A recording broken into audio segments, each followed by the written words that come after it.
Many of you read about my experience with the hospital where they said even though I was tethered to an oxygen hose and an IV hookup, that the nurse feared for her safety because I raised my voice. And they allowed me to leave the hospital without discharge orders, without checking me or anything else after having been on high doses of prednisone for over a week. Well, it got me thinking because I just returned from Seattle on an air flight on Alaska Airways. Now, the aviation industry has many regulations, a lot of them, or most of them, aimed at passenger safety. They're also trained to give first aid, they're trained to help passengers, etc. Now, when I go above 6,000 feet, I need supplemental oxygen. And I take a concentrator with me on trips. I also carry a pulse oximeter to keep readings because I don't need oxygen full time, and when it gets below a certain level, then I'll put the oxygen on. Well, as we were flying after we left Seattle, the flight attendant came up to me and said something about the concentrator wasn't on their list. I said, fine, I'll quit using it then, and I took it off and put it away. I think we were at 30,000 feet at that time. And it occurred to me that we've got a society more inclined and more willing to enforce rules, even if they're counterproductive or go against the reason for the rules in general. So, the question then is, since a passenger is on supplemental oxygen, is taking it away do anything to his health, welfare, well-being, or safety? Well, if you don't know why the oxygen is being used, it could be. What if the person had a heart attack?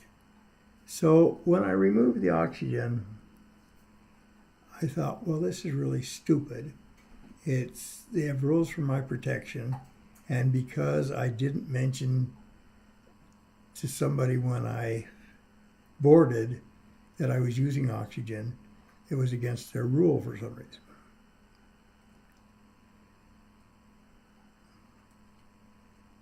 Well,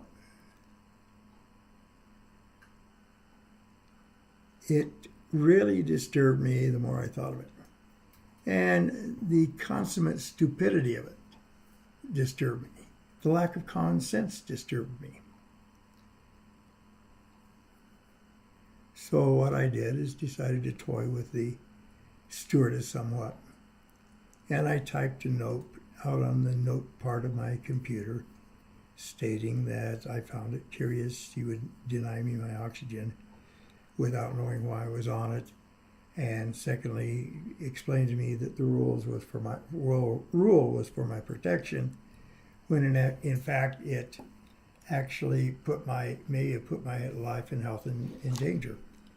And then I ended with this sentence, and I said, well, as far as I'm concerned, and I've instructed others by this message, if I were to have a heart attack or suffer a heart attack or any other illness on this flight due to the lack of oxygen, I would view this as criminally negligent homicide and would hope other people would do so. Well, after watching the color drain from her face, she said, well, you should use the oxygen. I said, thank you, and put it back on. Now, it's interesting, there was an implicit threat in my little note there, but also I mentioned the fact that somebody ought to start using brains on passenger flights. I said, what your attitude and your rules are about the same and make as much sense as the stewardess who told a lady to put her dog in an overhead bin and the dog suffocated. They complied with the no animal rule, even though it had been a service dog, because it was in the overhead bin.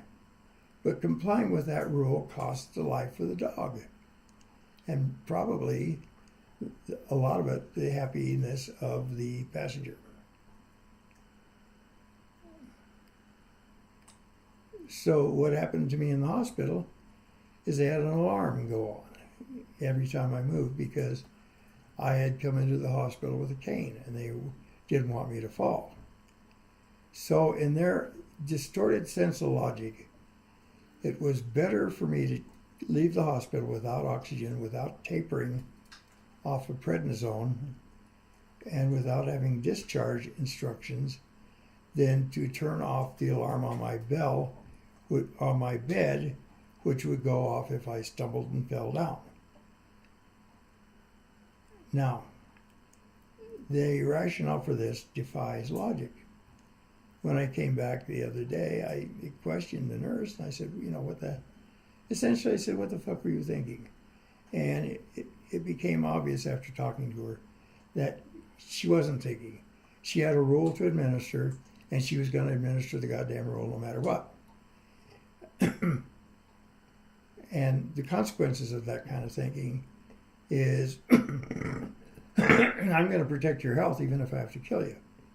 It reminds me a lot of when the police are called by parents of wayward children or by neighbors because a person is threatening suicide and the cops show up and blow the guy away. How is that saving anything? So anyway, that's my little spiel for today, and I would like comments. I'd like to know what other in the audience here think of policy without any thought behind it, and making people adhere and obey rules just for the sake of obeying them, even when the consequences might be contrary to the purpose of the rule. This is Dennis Blewett. Thank you. Bye.